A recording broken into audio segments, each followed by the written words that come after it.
There are cars, vehicles designed for the everyday grind, built to get you from point A to point B with minimal fuss. They blend into the background, unnoticed and unremarkable. And then, there are legends, machines that transcend mere transportation, becoming symbols of speed, power, and unbridled passion. Cars that ignite the imagination, and leave an indelible mark on automotive history. Most cars are designed by committees in beige offices, carefully considered, meticulously planned, and often ultimately compromised. They are sensible, practical, designed to meet the needs of the masses, and let's be honest, boring. They lack the spark, the excitement, the sheer audacity to truly captivate. The Dodge Viper was the antithesis of all that. It was a middle finger to the mundane, a defiant roar in a world of polite whispers. Born from a wild idea, a skunkworks project fueled by passion and a healthy dose of rebellion. What if we built a modern-day Shelby Cobra? A raw, visceral machine that captured the spirit of those legendary roadsters, but with a distinctly modern edge. Huge engine, an absolute monster of a power plant. Tiny chassis, a lightweight frame designed to maximize performance and minimize distractions. No frills, Spartan, purposeful, and focused entirely on the driving experience. No electronic nannies, no traction control, no ABS to soften the blow.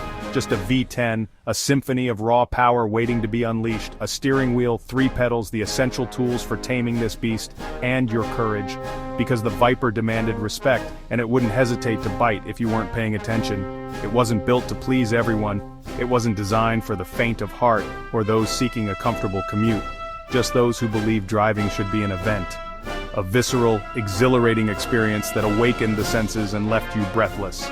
The Viper looked like nothing else. A bold, unapologetic statement of intent. Long bonnet, hinting at the immense power lurking beneath.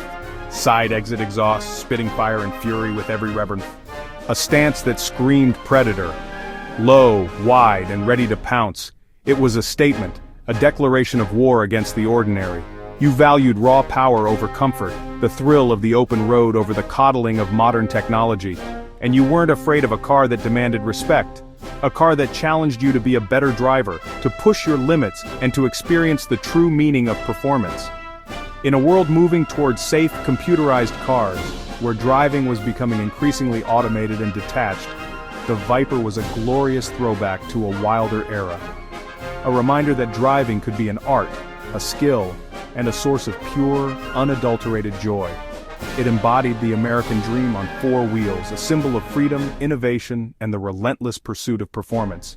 Bigger, louder, and a little bit dangerous. A potent combination that made it utterly irresistible to a certain breed of driver.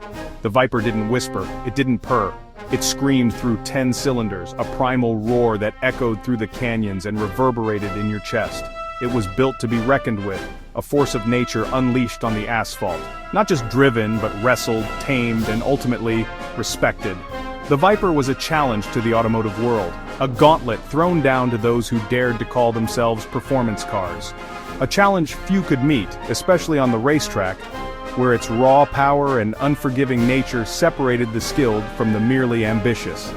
It was a machine that made every drive unforgettable, whether you were carving up a canyon road or simply cruising down the highway. The Viper wasn't just a car, it was an experience, it was a legend in motion, a testament to the power of American ingenuity and the enduring appeal of raw, unadulterated performance. And soon, its raw power would become the stuff of both legend and controversy, as its performance on and off the track pushed the boundaries of what was considered acceptable, and sometimes, even safe. At the heart of the Viper's madness, the source of its untamed spirit, was its engine. It wasn't just a component, it was the very essence of what made the Viper, an 8-liter V10, a displacement figure that was simply unheard of at the time, born from humble truck DNA, believe it or not, and then meticulously refined by the masters at Lamborghini. They took a rough diamond and turned it into a fire-breathing jewel. This wasn't a delicate, high-strung European motor, the kind that needed constant coddling and precise tuning. It was a brute, a raw, unadulterated powerhouse producing a tidal wave of power, ready to unleash at a moment's notice. It was a statement of intent, a declaration of war against subtlety, and a sound that could shake buildings, rattle windows, and send shivers down your spine. It was a symphony of combustion, a primal roar that announced the Viper's arrival long before it was seen. 400 horsepower, and mountains of torque, an almost unbelievable amount of twisting force, unheard of in the early 90s, especially from a naturally aspirated engine. It redefined what was possible. No turbos, no superchargers, just 10 massive pistons, each one a small explosion waiting to happen, delivering pure, honest, naturally aspirated power. It was all about displacement and raw aggression. The car's entire design revolved around this engine. A long bonnet stretched out to accommodate the massive V10, with the cockpit pushed back towards the rear axle for optimal weight distribution. Side exit exhausts not just for show, but to expel the immense volume of exhaust gases produced by that monstrous engine. Every curve and vent, every scoop and spoiler, existed to serve the V10, to cool it, to feed it air, and to harness its power. Driving a Viper wasn't about finesse or delicate inputs. It was about managing an explosion, a controlled detonation of raw power that threatened to overwhelm the chassis at any moment. The whole car twisted and writhed under the immense torque, demanding respect, skill, and a healthy dose of bravery from the driver. The V10 wasn't just an engine, it was the Viper's soul, its beating heart, the very reason for its existence. It defined the car's character, its legend, its outrageous personality, and cemented its place in automotive history as one of the most iconic and unforgettable American sports cars ever built. The Viper was a beast, a fire-breathing dragon on wheels, and its heart beat with pure, unadulterated adrenaline, coursing through its veins and ready to be unleashed on the unsuspecting world. This was American performance, unfiltered, untamed, and unapologetically raw. It was a middle finger to the establishment, a celebration of excess, and a testament to the power of brute force. Climbing into a Viper wasn't just getting into a car, it was an event, a commitment. It was like stepping into a different world, one where raw power and unfiltered driving experience reigned supreme. You didn't just get in, you strapped yourself to a weapon. The racing harness held you firmly in place, a clear signal that this machine was built for serious business. Every click and tightening of the belts was a reminder of the Viper's untamed nature. The interior was brutally minimalist, stripped down to the bare essentials. There were no distractions, no unnecessary frills, just the core components needed to control the beast. No air conditioning to coddle you on a hot day, plastic side curtains instead of roll-up windows, and fabric pull straps for doors, a constant reminder of its raw, unfiltered nature. It was a deliberate choice, a rejection of modern comforts in favor of pure performance. This wasn't about comfort, it was about focus, about connecting with the machine on a visceral level. Every element of the interior was designed to keep your attention where it belonged, on the road ahead. You sat low, almost cocooned within the chassis, surrounded by a sparse dashboard that offered only the information you absolutely needed, and big, clear dials daring you to push the limits, tempting you to explore the outer edges of its performance envelope. The speedometer and tachometer were not mere instruments, they were invitations to unleash the Viper's full potential. No radio, just the roar of the V10, a symphony of mechanical fury that filled the cabin and resonated through your very being. It was the only soundtrack you needed. No electronic safety nets, no traction control to save you from yourself, no ABS to prevent a lockup. It was just you, your skill, and a car that punished mistakes without hesitation. The Viper demanded respect, and it would quickly humble anyone who dared to underestimate its power. Driving a Viper was a raw, analog experience in a digital world, a throwback to a time when driving was a pure, unadulterated connection between man and machine. It demanded respect and rewarded only those who truly understood it, those who were willing to learn its nuances and master its challenging handling characteristics.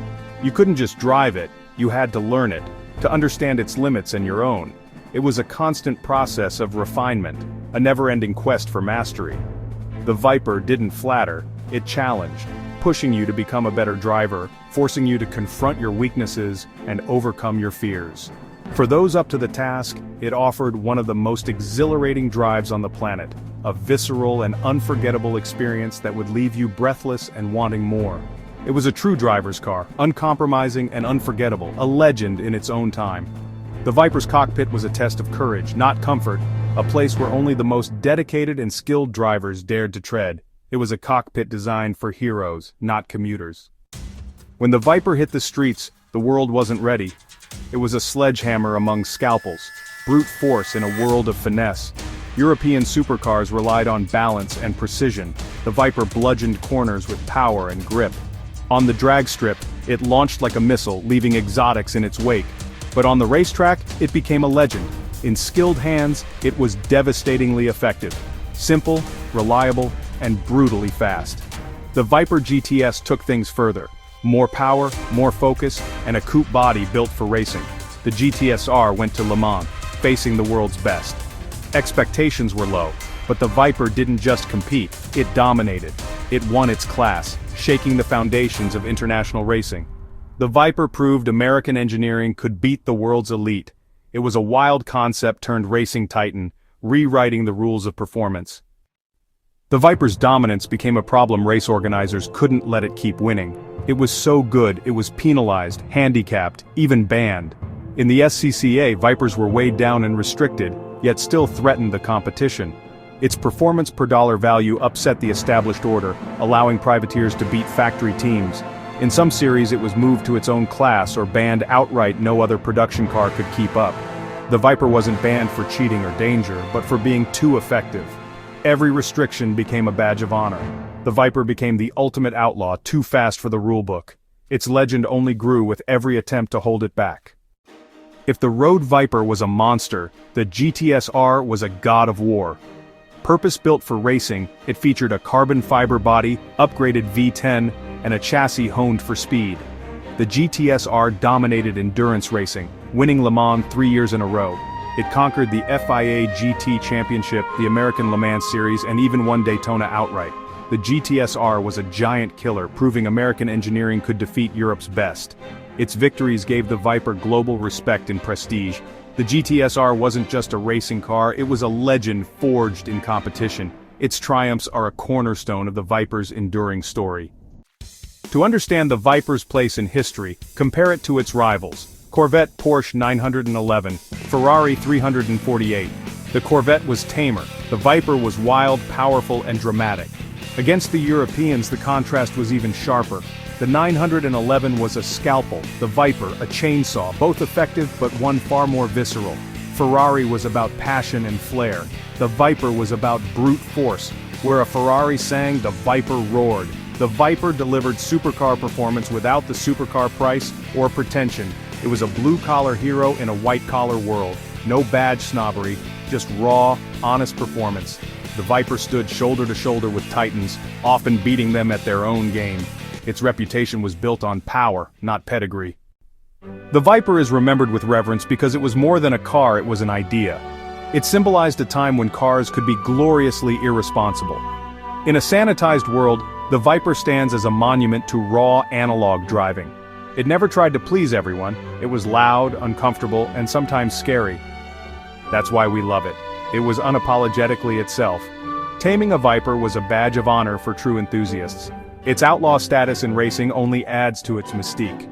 The Viper's legend endures because it was authentic, built with passion, not marketing. It was a car with a soul, a 10-cylinder soul you could feel every time you turned the key. The Dodge Viper is a true automotive legend. Why is the Viper the best banned performance car ever? Its story is the perfect storm of raw power, underdog success, and rebellious spirit. It wasn't a hypercar for the elite. It was world-beating performance for the masses. The bans weren't a footnote. They were proof of its greatness.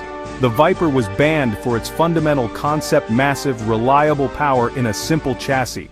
No trickery, just pure, honest horsepower. It played the game so well, the rules had to change. The Viper is the king of the band, an outlaw legend, immortalized by the very rulebooks that tried to stop it.